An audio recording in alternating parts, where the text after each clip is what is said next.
Isso. iPhone e Osmo já gravando. Coloquei pra gravar também. Quando quiser começar. Olá, tudo bem? Tudo bem, Guilherme? Olá, padre, boa noite. Sejam bem-vindos. Este é o canal Regina Angelorum. A gente percebe aqui que o mundo invisível é mais visível do que a gente imagina. Seja bem-vindo. Nós queremos iniciar o nosso quarto podcast, acredito eu. Mas se estiver errado, não tem problema. Que Não, isso já gravamos mais. não é do importante. Vamos rezar? Em nome do Pai, do Filho e do Espírito Santo. Amém.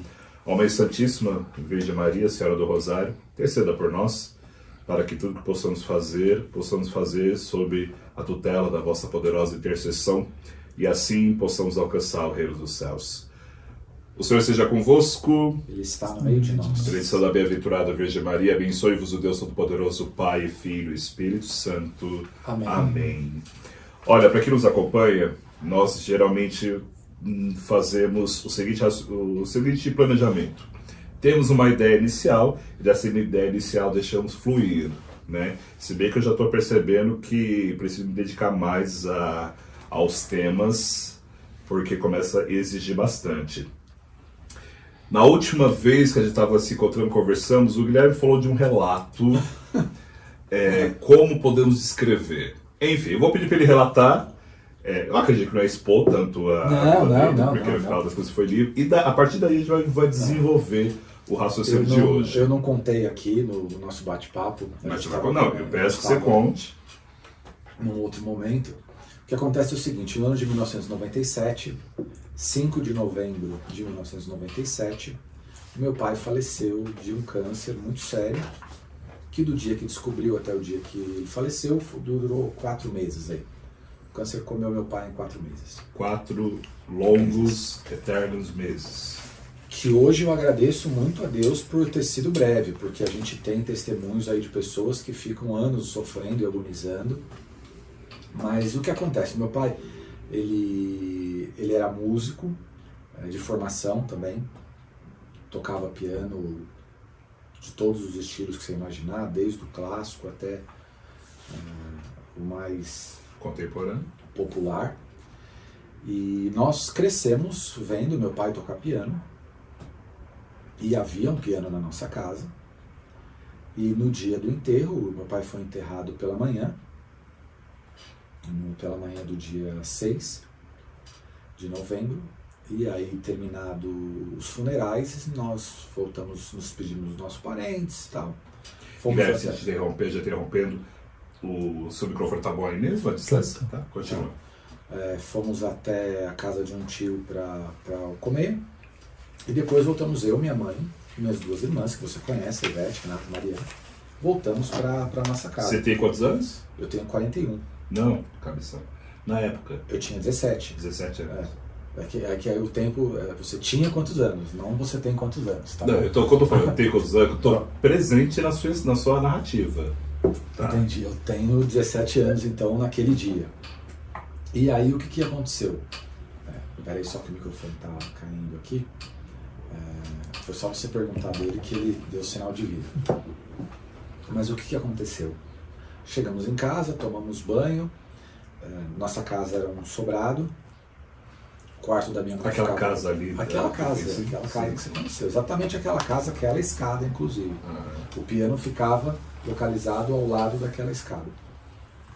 O quarto da minha mãe ficava numa ponta do corredor de cima, o das minhas 2 irmãs na outra ponta, e o meu quarto no meio desse corredor. Tomamos banho, conversamos mais um pouco, subimos, cada um pro seu quarto, minha mãe, minhas 2 irmãs e eu, e naquele momento o piano começou a tocar a música que meu pai mais gostava.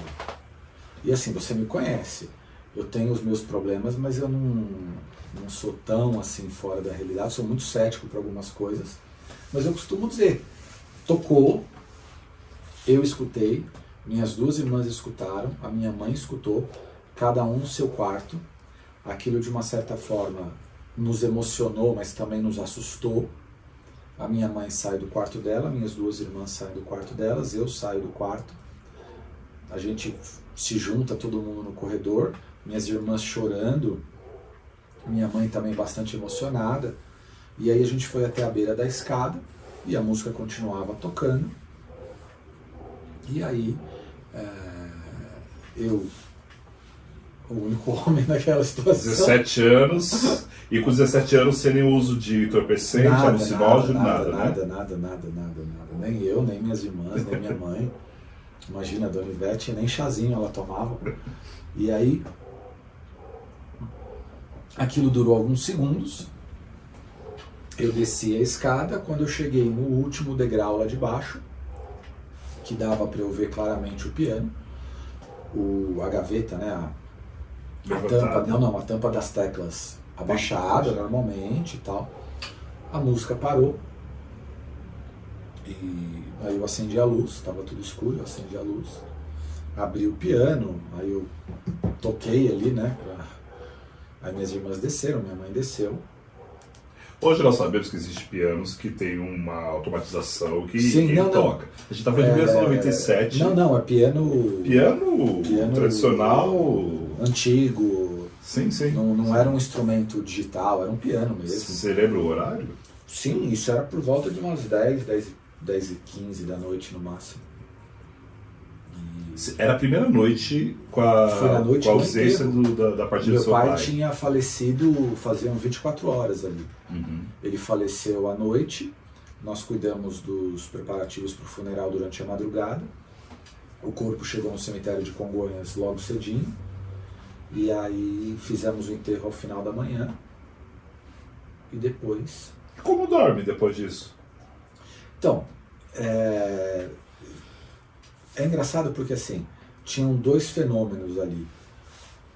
Um era uma sensação de alívio, porque você sabe da história, o meu pai nos últimos 30 dias ele sofreu com muitas dores muito fortes. Nós não dormíamos em casa por causa dos gritos que ele dava. Ele tomava morfina diretamente na veia e nem assim as dores cessavam. Então, eu já partilhei isso com você. Chegou um determinado momento que eu e minha família, a gente pedia a graça de Deus para que Deus levasse meu pai e terminasse aquele sofrimento dele. Nós estávamos muito cansados fisicamente. Depois, nós havíamos passado a noite inteira naqueles preparativos burocráticos para o velório, enfim, depois já no cemitério. Então nós estávamos razoavelmente assim, zumbis ali, precisando dormir. Mas ao mesmo tempo, depois daquilo, a gente ainda ficou mais 1 hora e pouco ali conversando. Naquela época não tinha rede social, não tinha celular no sentido de mensagens de WhatsApp, essas coisas. Mas eu me lembro da minha mãe pegar o telefone, ligar para uma amiga, ligar para outra amiga. A família do meu pai, a família da minha mãe, era uma família, e é até hoje uma família de pessoas que frequentam o espiritismo, e aí ficaram falando com ela lá as coisas, e eu, sinceramente falando, eu lembro que eu rezei um pouco e caí destruído de sono. Teve uma alegria, no sentido de uma interpretação de algo positivo? Não. A alegria não. Não, o alegria que eu falo, não é alegria se morreu, aquela coisa mórbida. Mas sei lá, como se fosse a interpretação de um... A melodia era agradável, era uma canção. Não, a música eu não vou cantar aqui porque não tem... Sim, mas é o que? Não, a música clássica, era a música que meu pai mais gostava. Sim, Talvez sim. você conheça a música. Era uma espécie de um... eu vou passar vergonha aqui. Ah, tá. Tá, eu acho que eu sei. Eu acho que eu sei.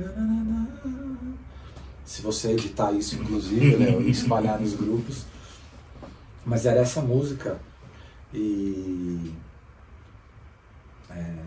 Mas quando você perguntou assim de alguma alegria, eu tenho outra para contar também. E essa eu não acredito. O que acontece? Pelo fato da família da minha mãe frequentar assim, em alguns ambientes de espiritismo, o que acontece? O que aconteceu? Num determinado Natal, nós estávamos na casa de um tio, que eu me reservo o direito de preservar o nome, E a família da minha mãe é muito grande. Eles são em 7 irmãos. Então, quando juntavam os irmãos, os respectivos maridos e esposas desses irmãos, e os filhos, só de primos por parte de mãe eu tenho 18. Então, assim, era uma reunião de Natal muito grande. E o que aconteceu num determinado Natal? Acho que não foi no primeiro ano, foi no segundo ano, se não me falha a memória, depois da morte do meu pai. Chega um determinado momento que alguém propôs de fazer uma oração, e eu me lembro com clareza que até aquele momento era uma noite de bastante alegria. O pessoal estava feliz, estava todo mundo em paz, todo mundo... E aí quando fizeram a roda lá para fazerem a oração, um dos meus tios, que não era o dono da casa, ele, teoricamente, segundo ele, incorporou o meu pai. Não houve uma invocação, mas houve uma determinada prece, depois um tempo de silêncio. E aí depois desse tempo de silêncio, eu lembro de respirar de uma maneira bastante ofegante, né, profunda. E aí ele se apresentou como sendo o Zé, que o nome do meu pai era José, e na família chamavam ele de Zé. O Zé.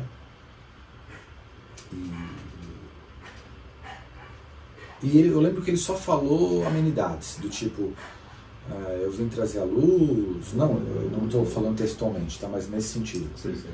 Eu vim trazer a luz, eu estou bem, eu estou na paz, eu quero que vocês tenham paz, fiquem em paz. E começou uma choradeira. Aí era minha mãe chorando, minhas irmãs chorando, aí minha avó chorando, aí fulano chorando, ciclano, todo mundo ali chorando, emocionados assim, né? E eu já, naquela ocasião, me lembro, já católico, praticante. Obrigado, minha amiga. Católico, praticante.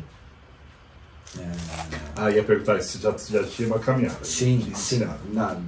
Neste momento, sim. Sim. Tá? E já sabendo... Qual o intervalo do dia que seu pai partiu para essa cena do Natal? É o mesmo ano? Não, eu acho que não. Eu acho que foi no ano subsequente. Porque senão seria só menos de 2 meses. Não, foi no ano subsequente. Tá. 1 ou 2 anos depois.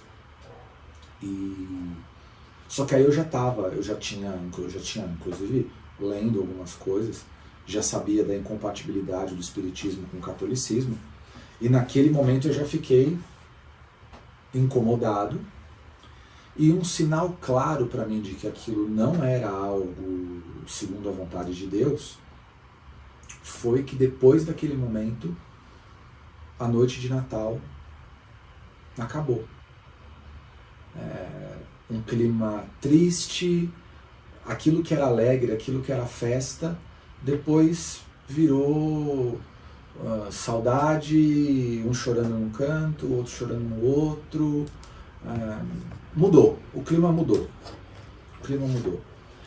O que eu não percebi, essa mudança de ambiente naquela noite, até porque era um menor, já era uma noite de tristeza, né? Mas eu posso te dizer que foi a única vez que eu me coloquei num ambiente onde eu presenciei alguém dizendo que supostamente estava recebendo um espírito. Eu nunca fui de frequentar esse tipo de ambiente. Mas aquilo que aconteceu, eu também preciso dizer, com todo o respeito humano que as pessoas merecem, mas eu não creio que aquilo nem sequer tenha sido uma manifestação espiritual. Do piano? Não. Do Natal. Do Natal. Não sei até que ponto ele, enfim, tá do conceito de cada um. Mas o piano não, pai. O piano tocou. Sim. O piano tocou. Eu queria saber qual seria o seu grau de exigência para manifestar, para concretizar a ideia de uma manifestação. Tocou, e assim, se eu tivesse sozinho, eu poderia até Mas não, nós saímos ao mesmo Levantar, tempo. não dá pra falar que é um coletivo. Não, que tava cada um num Um quarto. delírio ali. E aí a gente ficou todo mundo junto, o que tá acontecendo? Imagina, e aí imagina. desce a escada. E você conhece a Dona Ivete, você conhece a Renata Mariana. Você imagina que aquele momento foi um momento de pura explosão de A Mariana já sentimentos, imagina ela mais né? mística, né? Que é a mística da família, né? Guilherme, quando você conta você faz seu relato, traz muitos questionamentos sobre um ambiente que nós não temos, quando fala doutrinalmente, realidades específicas que a doutrina trabalha. Quando falamos de fantasmas, a gente não vai encontrar nenhuma expressão doutrinária específica sobre fantasmas. Não é um problema. Não é um problema. Fica mais, às vezes, um tanto quanto no aspecto da curiosidade e especulação. Não é um problema porque nós precisamos entender e abordar todas essas manifestações que existem de uma forma muito particular. Olha, tem um teólogo americano, que eu acabei de esquecer o nome dele, e agora que iria demorar para procurar, que ele faz algumas especulações sobre essa questão de fantasmas. Tem o próprio Gabriel Amorth e o padre Duarte Lara. Não, Duarte Lara não. Ele fez a Suma Demoníaca. O padre mexicano. Eu sei qual é. Eu vi esse livro na tua casa esses dias, inclusive, eu tenho ele também. Não vou me lembrar o nome. Ele me fugiu o nome. Mas enquanto você procura, deixa eu contar outra. Nossa, já que Vamos lá. Que aí você vai colocando tudo, vai fazendo tua análise, porque tem também a questão que se diz da parapsicologia, né? Mas aí você consegue destrinchar isso melhor do que eu. Isso que eu vou contar aconteceu com um sacerdote aqui da nossa diocese em Santo Amaro, que eu me reservo o direito de, em público, omitir o nome Repete, dele. não entendi. O que Você vai contar um relato de alguém da Diocese de Santo Amaro, entendi. Um sacerdote. Sacerdote da Diocese de Santo Amaro. Muito mais velho do que nós, né, de idade, formado numa outra escola teológica, sem nenhum tipo de abertura para questões espirituais, nada desse tipo, muito cético, muito cético, muito crítico a movimentos carismáticos que tratam com a questão de oração de libertação e esse tipo de coisa, e que num determinado momento foi chamado para abençoar uma casa, e eu não estava, mas me deparei com ele ao regressar dessa bênção dessa casa, e o homem mais cético, assim, de igreja que eu tinha deparado até aquele momento, assustado, branco, tremo, né, numa situação que ele conta que ele entrou na casa e a hora que ele começou a abençoar a casa, tinham preparado ali um café com pão, esse tipo de coisa, e a hora que ele colocou a estola, fez o sinal da cruz e ia dar a bênção, como ele fazia direto a vida inteira dele, em cima da mesa a faca simplesmente começou a levitar, ficou parada na frente dele, e ele contando isso, olhando pra mim com aquela cara que disse, tipo, não acredito. Apontado em direção a ele. Deu a volta, e aí ele brincou, e não era um homem de fazer muita brincadeira, mas ele, tipo... Brincou de nervosismo. Não, ele brincou comigo ali, como quem diz, naquele momento eu já precisava trocar as fraldas. Ah, tá, entendi que eu estava brincando no momento acontecendo. Não. E aí depois ela caiu no chão. E a família com ele. Sim, as pessoas ali ao redor. E ele falava que ele nunca viu nada daquilo, e ele disse, eu não acredito nisso. Eu não creio nisso. Ele falava, se alguém me contar que passou por isso, eu não vou acreditar. Esse é o tipo de coisa que não existe. E ele estava mal por causa disso, porque assim, aquilo ia contra tudo que ele, inclusive, pregava, né, de manifestações espirituais. Assim. Antônio Forterra, Padre José Antônio Forterra.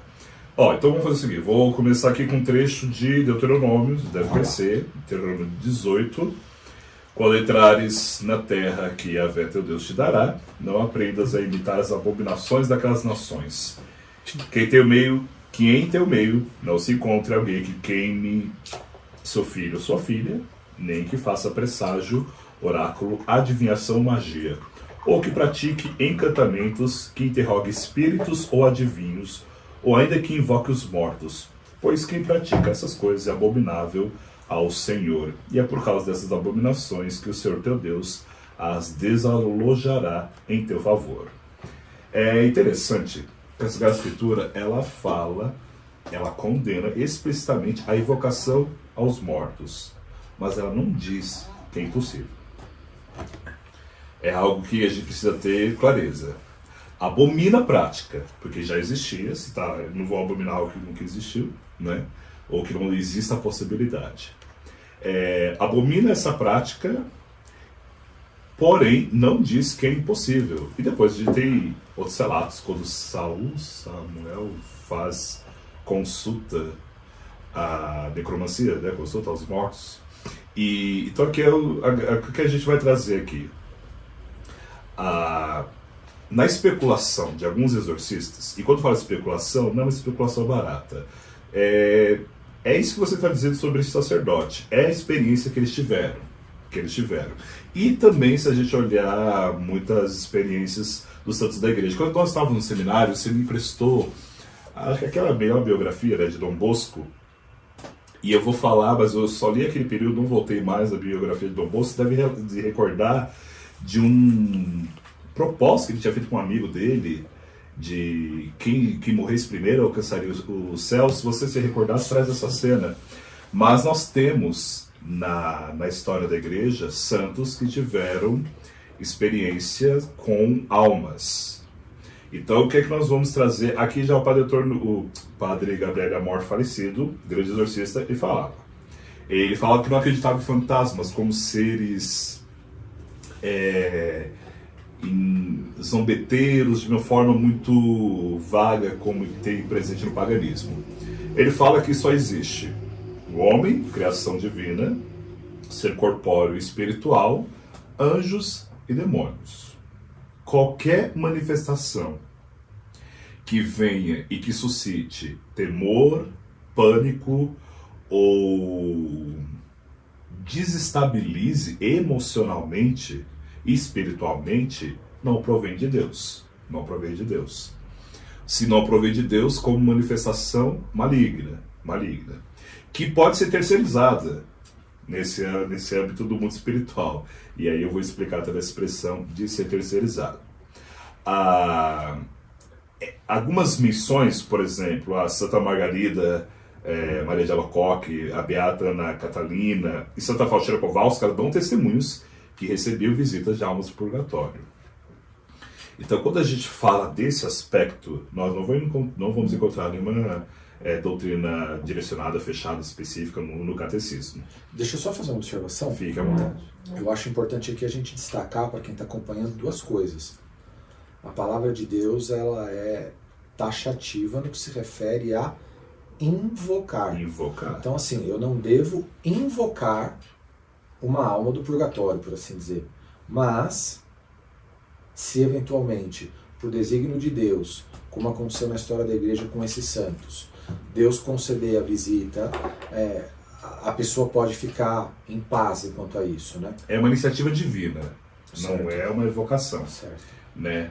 Então, por exemplo, quando a gente coloca a intenção de algum falecido da Santa Missa, não está vinculado essa ideia de invocar com uma ritualística de dialogar com os mortos. É muito diferente.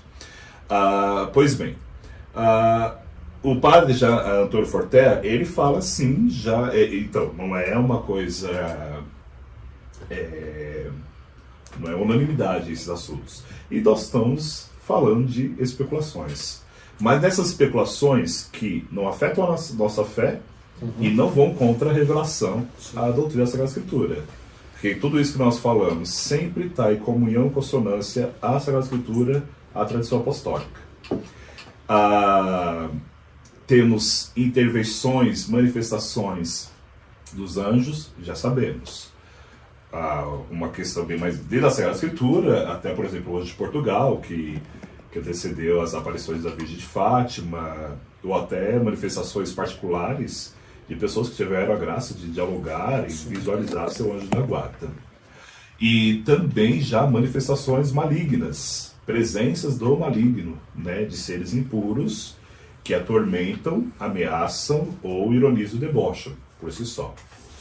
E essas experiências de pessoas que já estiveram vivas nesse mundo e apareceram, como temos aqui Santa Faustina e Santa Margarida Alacoque, sempre com a exortação de rezar pelas almas do purgatório. Nunca está ligado à ideia de mensagem de conversão, que aí a gente lembra da parábola do rico e o Lázaro e o rico opulento.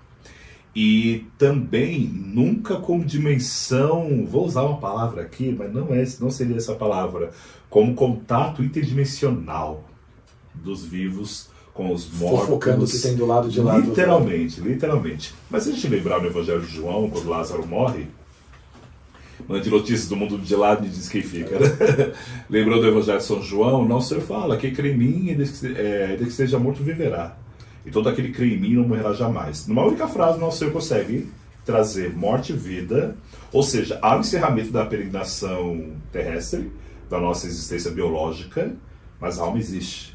A alma existe. É o que nos motiva como expressão católica de fé, rezar pelas almas do purgatório, para que alcancem a eternidade e pedir a intercessão dos santos. A intercessão dos santos. Quando eu falei daquela questão de terceirizar, aqui a gente consegue ilustrar com a cena daquele filme que a gente ainda vai trabalhar a temática desse filme, que é a Invocação do Mal 2. O que é dito naquele caso, que aqui como não preparei, vamos falar de forma muito superficial. É desenhado que uma alma de alguém, uma pessoa que já esteve viva, morreu, estava sendo manipulada pelo demônio para ser um joguete na mão dele e realizar toda a perturbação, todo o desejo de afastar as pessoas de Deus e fazer tantas outras coisas. Então, essa possibilidade também já foi testemunhada por exorcistas. Durante o exorcismo, como se dialogasse ali, como se na manifestação do processo tivesse a presença de alguém que já foi vivo, mas no final das contas estava sendo manipulado por um demônio. Então, não era uma realidade que provinha de Deus, e sempre estava agindo subjugado por um espírito impuro, um espírito maligno. Isso é importante porque, para nós, como católicos, qualquer realidade que dê a entender, e como iniciativa nossa, de dialogar com os mortos, de invocar os mortos, ela é algo muito grave.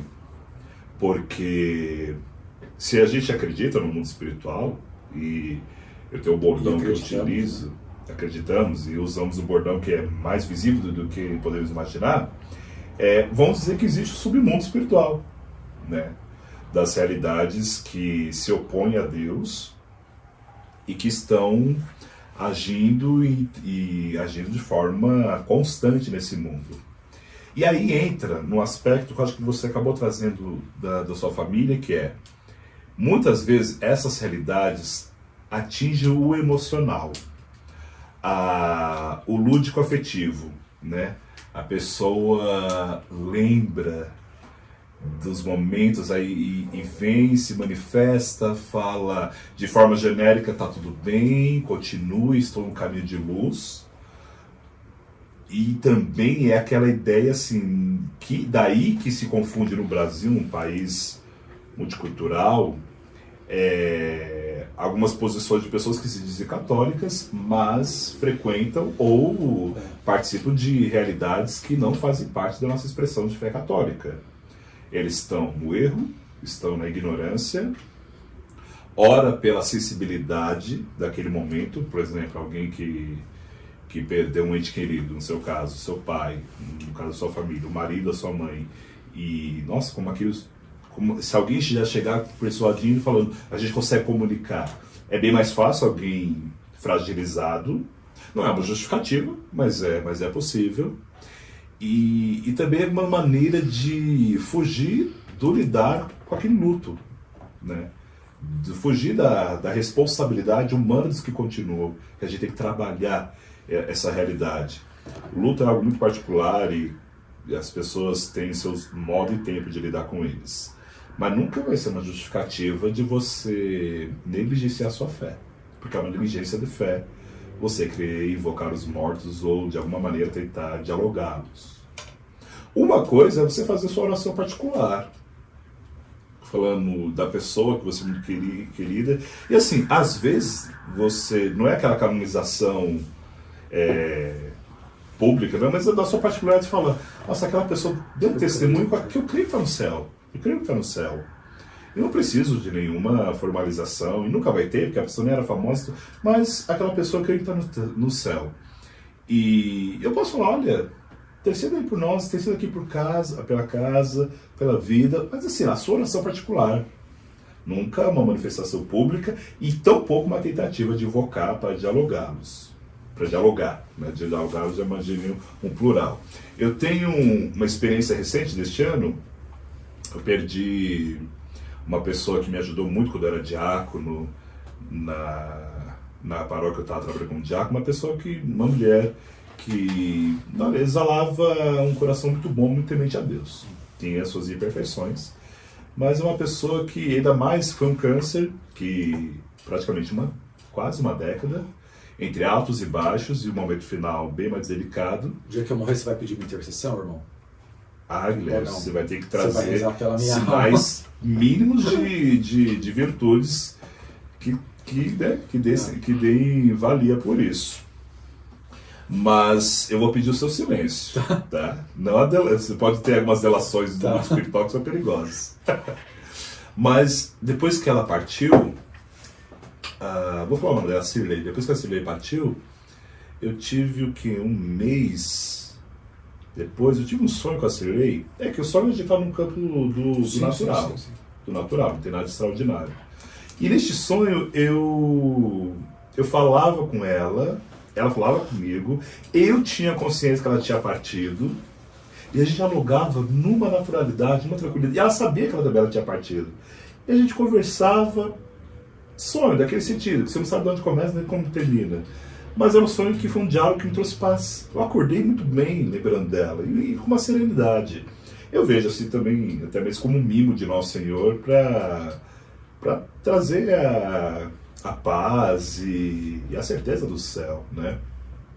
Não estou canonizando ela, nem tenho esse poder. Mas, na minha particularidade, no que a vida da Cirlei tocou a minha vida, é uma pessoa que, depois de ainda mais de sonho, é uma pessoa que eu não teria um certo receio de fazer uma oração intensa, que você livra ela do inferno, coisa assim. Não, porque não consigo imaginá-la dessa realidade. Claro que o juízo é de Deus, só ele pertence. Mas eu consigo trazer em meu pensamento a lembrança memorável de ela estar muito bem, né? Guilherme, eu acabei falando aqui desses santos, mas não mencionei nenhuma história específica. Você se recorda de Dom Bosco? Não, então, eu queria falar algumas coisas, olha só. Eu não me recordo especificamente de qual foi o trato, mas o trato era de que, ao falecer um ou outro primeiro, Alguma que coisa eles de céu, iriam chegasse no voltar céu, sim. para contar alguma coisa, assim. E era para motivar o outro a continuar a santidade. Mas isso também era uma coisa infantil na época, não adulta, de Dom Bosco. Mas o que eu queria dizer é o seguinte, padre, olha só. Parte daquilo que a gente está fazendo aqui, como o senhor já bem disse, é uma especulação. Sim. Tá? Mas existem coisas que a gente pode firmar e afirmar com propriedade pelo magistério da igreja, pela tradição e por aí vai. Então, a primeira coisa que eu queria destacar é o seguinte. De uma certa forma, a gente sabe que tem algumas coisas que a gente vai conhecer a árvore pelo fruto que ela dá. Então, eu não posso afirmar categoricamente o que foi aquele tocar de piano, mas eu posso afirmar categoricamente, não tinha ninguém sentado ali naquele momento. Às 10 da noite, na sua casa. Não tinha ninguém. Ele tocou. Tá. Eu não posso afirmar categoricamente se aquilo que aconteceu naquele Natal foi ou não uma manifestação espiritual ou foi algo da própria pessoa. E se for espiritual, qual a Mas origem? qual a origem? Mas o que eu posso dizer é, aquilo que aconteceu naquele Natal não fez bem para minha família. E mais do que isso, depois daquele momento, era nítido. Você conhece minhas irmãs, você conhece minha mãe? Elas não são lá muito adeptas a frequentar a missa todo santo domingo. Tem uma espiritualidade plus, por assim dizer. Mas ali foi um momento de aproximação delas com esse lado mais espírita, mais no sentido de quero um lugar onde eu possa conversar com ele de novo, onde eu possa saber dele de novo, e isso afastou da igreja, do sacramento, por assim dizer. E esse julgamento é possível a gente fazer. Segunda coisa, me ajuda, porque isso aí está na teologia, eu não vou lembrar, cara, estou muito destreinado disso, mas a gente sabe que nós temos a igreja militante, que é a igreja que está aqui, a igreja padecente e a que é a igreja igreja triunfante ou do gloriosa. purgatório, Sim. e a igreja triunfante, que é a igreja já gloriosa. Uhum. Nós cremos que essas três igrejas, que entre as igrejas existe comunhão. Santa Missa. E nós sabemos que aqueles que já estão na igreja triunfante intercedem por nós, e nós que estamos na igreja militante intercedemos por aqueles que estão na igreja padecente. As almas do purgatório, elas contam com as nossas orações. Então, e na comunhão dos santos, que está aí, isso é uma coisa que eu acho importante a gente tocar às vezes, porque eu creio que muitas pessoas, se compreendessem o que é a comunhão dos santos, talvez não recorressem tanto ao Espiritismo. Mas nós cremos que na comunhão dos santos e nas nossas orações, essas três realidades se tocam. E além disso, nós podemos também afirmar categoricamente que a partir das Sagradas Escrituras não é desejo de Deus que nós, os que estamos aqui vivos, invoquemos aqueles que já partiram, no intuito de nos beneficiarmos de algo no sentido de um conhecimento futuro, conhecimento de outra realidade, ou nada nesse sentido. A comunhão existe, mas não é a comunhão nesse campo da comunicação, nesse sentido estrito que a gente está falando. A partir disso, os caminhos de Deus são mistério para a gente. Eu não posso, por exemplo, dizer que Deus não poderia permitir que uma determinada pessoa com um grau de amor e de caridade, que tem o hábito de rezar pelas almas do purgatório, recebesse a visita em determinada circunstância. Eu acho que na literatura também dos santos a gente já experimentou situações onde um determinado santo, de alguma forma, teve o contato com a visita de Padre Pio e isso, aquilo e por aí vai. Eu estou dizendo isso por quê? Porque a gente não pode esquecer que por trás dos pontos que a gente pode afirmar categoricamente, a gente conhece a árvore pelos frutos, nós não devemos invocar os mortos, e existe comunhão entre essas três expressões de igreja, melhor essa palavra, expressões de igreja, mas ao mesmo tempo, aquilo que nós não sabemos, aquilo que é mistério, isso se impõe. A partir disso que eu coloquei, eu queria te perguntar uma coisa também, a tua opinião, / aquilo que você sabe sobre o assunto. Na linguagem popular, a gente costuma falar de pessoas que são mais sensitivas, que têm uma percepção um pouco melhor de realidades espirituais, certo? Isso, na literatura Isso aparece? Você tem algum conhecimento? Tem. O que as pessoas iriam falar de forma popular? De mediunidade. Mas essa não é uma expressão católica e tão pouco se configura algo dentro da expressão da Sagrada Escritura e tradição. Não é um vocabulário falamos, nosso, né? Nós falamos de dons do Espírito Santo. Energia, uma boa energia, tudo isso não faz parte do nosso vocabulário. Mas padre, uma vez eu já falei, estou em pecado. Não leve ao pé da letra. Daí pecado se ter usado uma expressão assim, nossa, aquela pessoa passa uma energia boa. Você pode falar literalmente como gíria, mas não faz parte do nosso vocabulário. A pessoa tem uma energia boa, já dá choque. Nós temos presença das pessoas e presença da ação do Espírito. Podemos falar de dons do Espírito Santo. Dons de revelação, de entendimento. Existe um brasileiro, carioca, eu acho que o nome dele é Pedro Siqueira. Pedro Siqueira, deve ser Pedro Siqueira, posso estar equivocado. Que ele é um homem de fé, já esteve na Diocese de Santo Amaro, não me recordo quando. Mas ele tem de rezar o terço e ter locuções, vamos usar essa expressão, Sim. de Nossa Senhora, e de santos e do Anjo da Guarda. Só estou fazendo menção a ele porque ele é famoso, mas não estou dizendo que devo acreditar nele ou desacreditar. Ele é um homem aparentemente muito sereno, muito tranquilo.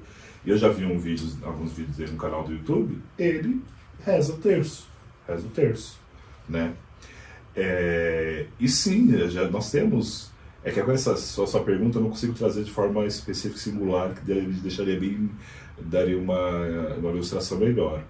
Mas nós verificamos como ação do Espírito Santo, é sempre trazer isso. Nunca é uma prerrogativa como se fosse direito de alguém, uma iniciativa. É dom de Deus, é iniciativa divina.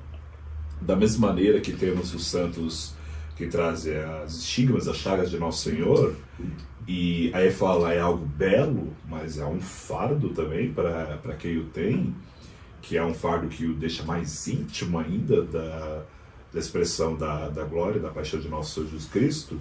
Tem pessoas que realmente já manifestaram essa realidade, essa sensibilidade.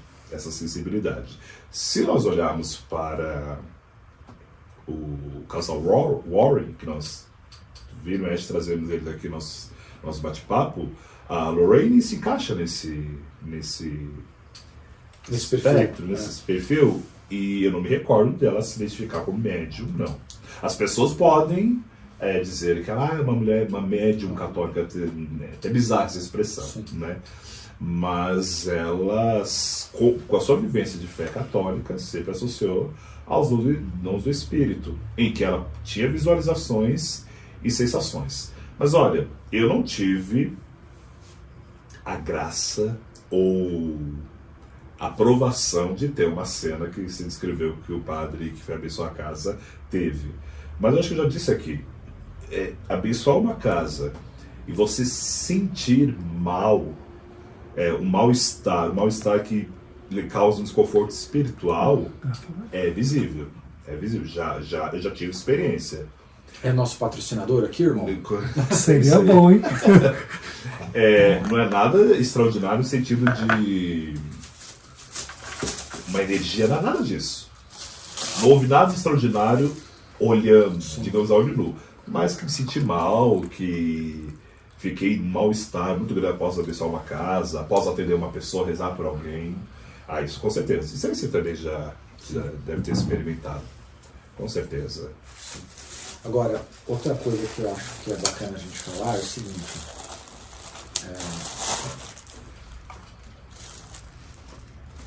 As pessoas não confundirem as aparições marianas com algum tipo de invocação, esse tipo de coisa também. Por quê? Porque às vezes a gente escuta, inclusive, argumentos nesse sentido, né? De que alguns videntes, eles seriam pessoas sensitivas e teriam lá a aparição da Virgem Maria, e quase como que no sentido de que aquilo ali foi uma sessão de espiritismo, por assim dizer, né? Sim. Não. E é interessante que a igreja, ela não obriga ninguém a crer numa visão, numa aparição de Nossa Senhora. O que acontece? Quando existe uma aparição que ela recebe, vamos usar a expressão, a bênção da igreja, né? O que a pessoa não pode fazer é se manifestar contrário àquilo e falar, é uma mentira, Fátima, uma mentira, Salete, então, a gente está falando de aparições no caso, ou Guadalupe, né? Isso é fazer uma posição contrária à própria fé. E é muito importante a gente trazer esses assuntos, primeiro, para conscientizar que quem escuta, quem nos acompanha, ou quem está ouvindo nesse exato momento, essa partilha, entenda que o mundo espiritual, ele é real, ele influencia nossas vidas, ele age diretamente em nossas vidas. Nós não podemos cair na tentação de invocar como pedir auxílio e literalmente revelações de segredos. Mas nós não podemos pedir auxílios para pessoas que estiveram nessa vida e que partiram daqui. Mas para os nossos anjos da guarda... Com certeza, com certeza. Aqui eu estou falando, repito aquela expressão que eu utilizei, o submundo espiritual, né? De fazer essas invocações. E geralmente, é interessante que essa escritura usa expressões, então estamos falando de Deuteronômio, de tradição javista, deuteronomista, dizendo: quando entrares na terra do Senhor teu Deus, dará, não aprendas a imitar tudo aquilo das abominações do paganismo. Às vezes falar essas expressões de paganismo para outros grupos pode parecer uma ofensa e uma expressão muito pesada. Mas a expressão que essa escritura utiliza. Tudo aquilo que é uma invocação que não provém de Deus, ou seja, nós só temos uma realidade para invocar. Amarás o Senhor teu Deus de todo o teu coração, com toda a tua força, e invocar o nome santo do Senhor. Tudo aquilo vem do paganismo. E essa escritura usa expressões que a gente pode utilizar fortes. Que em teu meio não se encontre alguém que queime seu filho ou sua filha. E aí a gente, depois de outra oportunidade para falar de bruxaria e rituais que sacrificam crianças com o desejo de alcançar poder, e poder que vem de divindades, vamos lá, bem minúsculo, dessas realidades malignas, diabólicas, que querem e oferecem status e poder. Nem que faça presságio, oráculo, adivinhação ou magia, que pratique encantamento, que interrogue os espíritos ou adivinhos, ou ainda que invoque os mortos. Todas essas realidades abominadas por Deus, elas existem, são possíveis de fazer. E por que Deus a abomina? Primeiro, é uma tentativa de fazer aquilo que a serpente havia dito para a mulher, né? Sereis como deuses, o desejo de querer manipular e ter poder sobre a vida, e também o desejo de literalmente uma oposição a Deus. Não é a Deus que eu sirvo, não é a Deus que eu honro, não é a Deus que me prostro. Eu utilizo de magia, de poder para alcançar o que eu quero. Então, isso é uma coisa que eu acho importante a gente destacar. Sempre por trás desse tipo de espiritualidade que recorre à invocação dos mortos, à consulta de espíritos e, enfim, a outras coisas desse tipo, a gente precisa ter clareza que a igreja indica a proibição disso, não pelo puro simples sentido de que eu quero ter o controle da fé das pessoas ou alguma coisa nesse sentido. Não.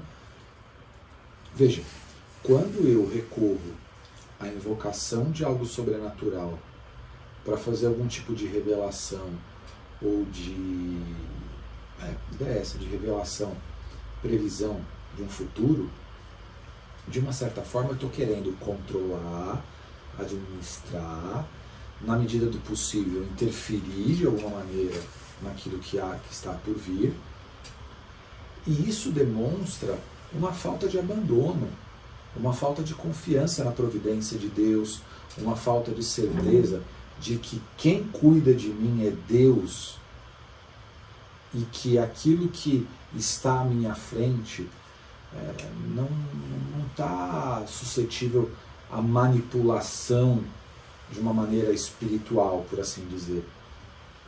Além disso, eu insisto nessa questão que você tocou. Quando a gente pensa num tipo de ação que pode tocar o mundo sobrenatural e fazer com que esse mundo sobrenatural trabalhe ao meu favor de alguma forma, isso traz a ideia de um ser que controla tudo, de um ser todo-poderoso. Isso que o Senhor está colocando. Se colocar no lugar de Deus. E que, de uma certa forma, a gente precisa nós precisamos nos educar nesse sentido, né? Eu não preciso saber o que vai me acontecer ali na frente, porque eu creio na providência de Deus para mim. Eu creio que Ele tem o que está de melhor. E também, de uma certa forma, eu estou pensando de uma maneira educada para dizer isso, mas não estou conseguindo, mas vai desse jeito mesmo. Todas as vezes que eu recorro a algum tipo de elemento sobrenatural para responder a algumas questões da minha vida, de uma certa forma eu tiro a responsabilidade de mim, né? Então, uma pessoa que vai num determinado local, seja num centro espírita, ou seja, qualquer denominação de religião africana, coisa nesse sentido. Ah, você passou por isso porque fulano fez tal coisa. Ah, para você se livrar disso, você tem que fazer aquilo outro. De uma certa forma, eu esvazio de mim mesmo a responsabilidade por determinadas ações que eu pratiquei. E isso não nos faz crescer, nem espiritualmente, nem humanamente falando. Você estava falando aí, se a gente se recordar alguns domingos atrás, nós tivemos na liturgia tempo comum, quando nosso Senhor separa os apóstolos, os 12 em 2 e 2, e manda eles em missão, da qual eles realizam os prodígios de expulsar demônios e realizarem curas. E ele fala, confie somente no cajado. Ou seja, o cajado é aquela dimensão de autoridade, presença de Deus. Não colocar confiança em pão, sacola, dinheiro na cintura, né? Confiar somente na providência de Deus. E aquela providência da presença de Deus, ela fica onde acolhe aquelas pessoas, no caso os apóstolos. E se não acolher, bate a sola do sapato para nem mesmo aquela poeira, o vestígio daquele local que não quis acolher a presença de Deus, possa ser levado. Guilherme, falamos de fantasma e realmente nós vamos ficar sempre nesse aspecto de reflexões. Então, quem nos escuta, quem nos assiste, tenha consciência que cada circunstância é uma circunstância específica. Se a pessoa tem dúvidas, procure alguém que lhe possa responder de forma mais segura, um sacerdote, alguém bem instruído, pesquise, sempre respeitando a Sagrada Escritura, a tradição apostólica. As nossas fontes e da qual a gente precisa sempre se limitar a elas. É claro, o magistério faz todo esse processo se desenvolver de forma muito segura para nós. Então, que nós temos consciência? Os fantasmas existem e isso é uma realidade que a gente fala em todas as religiões e compreensões desde que a humanidade é a humanidade, se podemos falar assim. Fantasma, vamos usar como expressão uma palavra genérica. Nós sabemos que o mundo espiritual ele existe. Ele intervém em nossas vidas. As pessoas que já partiram, elas simplesmente são pessoas que encerraram sua peregrinação terrestre e que a gente reza para que esteja em perfeita comunhão com Deus, ou ainda purgando toda a realidade que não faz parte de Deus, se livrando de tudo isso para fazer parte daquele que é santo, separado do pecado, então sem nenhum resquício do pecado. E que de fato Deus nos livre do inferno. Que a gente sabe que existe alguém lá, que ele está lá, nunca vamos afirmar. E a igreja jamais faria isso. Ela afirma e usa a autoridade das chaves para dizer que está na plenitude do céu, ou seja, comunhão com Deus. Mas quem está no inferno, ela nunca vai dizer fulano está no inferno.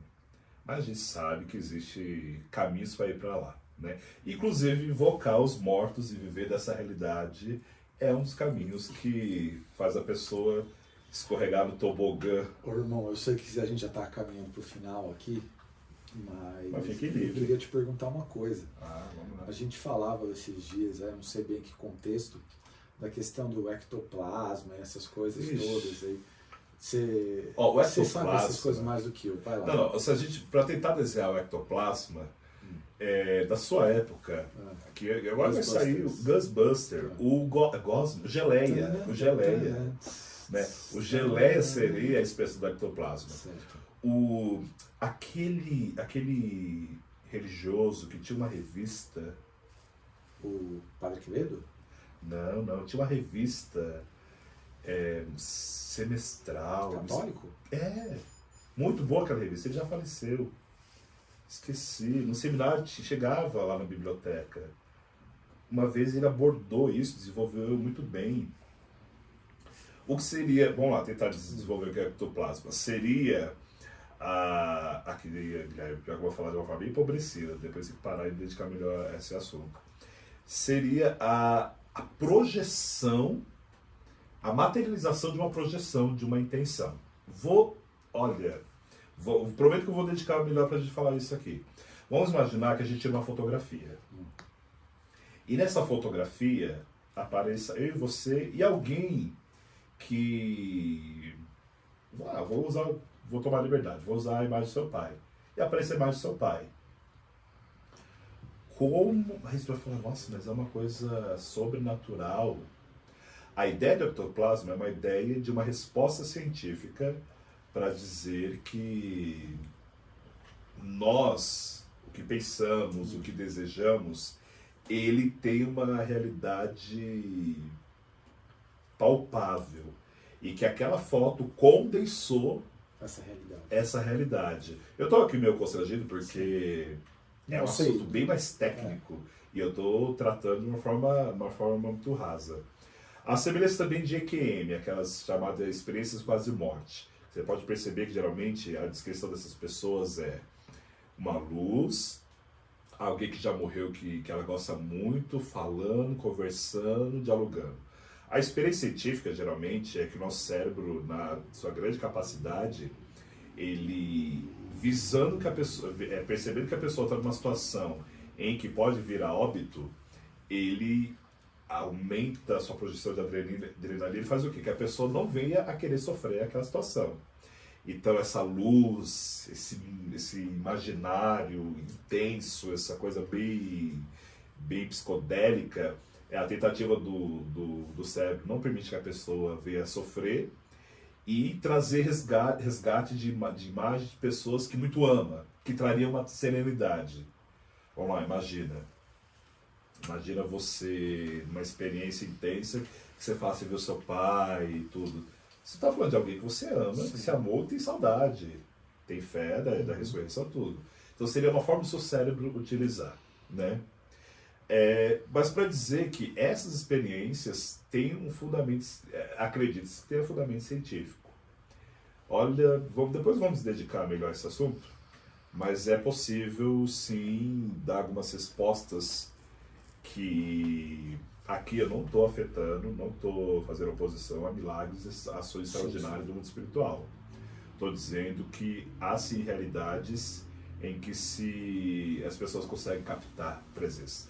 Pronto, para tentar elucidar isso, quando nós vimos aquela parafernália lá nas mãos do casal Warren, no Invocação do Mal, é justamente querer captar, tornar ilustrado, visível, realidades que são projeções externas, né? Tem nossas, mas também tem essas projeções externas. No caso, a fotografia de um menino lá que estaria acompanhando a menina, marcas como se fosse mão, digitais, que é aquela luz fluorescente capta, enfim.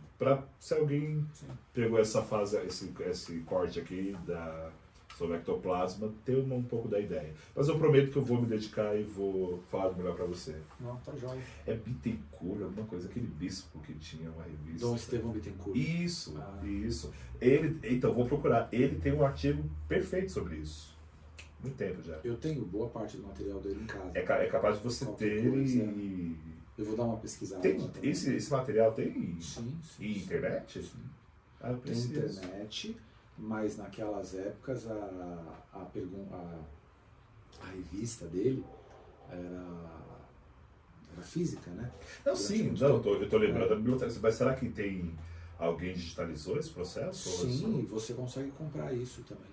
Ótimo. Mas, então, exatamente esse Acho que assunto do não é ectoplasma. Pergunte e responderemos, o nome da revista. Pergunte alguma coisa. É. Tá bem ligado a Alguma isso. coisa assim. Guilherme, é dos assuntos que rende, mas é melhor a gente dar uma parada, até mesmo para não ficar tanto. Já estamos especulando, para não ficar Sim. ainda daqui a pouco naquela conversinha bem rasa. Vamos deixar para uma outra oportunidade novos assuntos sobre isso. Combinado. Tá Já bom? termina nos dando sua bênção? Com certeza, você que nos acompanha, a gente agradece a tua presença, a tua atenção. É importante se você puder curtir e compartilhar este vídeo para que possa atingir o maior número de pessoas. O Senhor esteja convosco. Ele está no meio de nós. Ao Pai de infinita bondade, pertence aos arcanjos Miguel, Gabriel, Rafael e da Virgem Santíssima.